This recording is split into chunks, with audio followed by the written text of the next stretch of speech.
Umasipala wesifunda uthi nakuba uzokwenyusa amanani amanzi, kodwa ukwazile ukugwema ukuthi wenyuse amanani ezindleko zomasipala ezihlinzekwa izakhamuzi.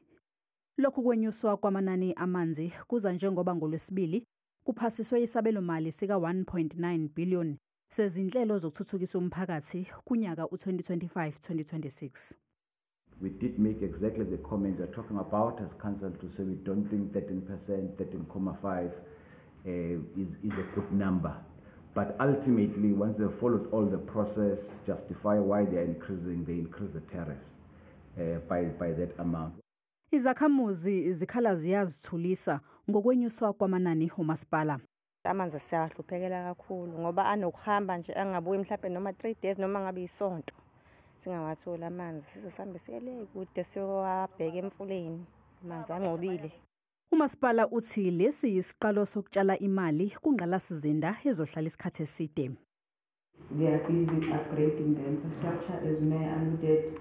We are busy upgrading Hazen Mayor, Umshwati, we are busy upgrading Maphumulo. So it means that there's still a deficit in terms of the water on the ground. Amaqembu aphikisayo asigxekile lesi sabelo mali esibekiwe ukuthuthukisa ingqalasizinda.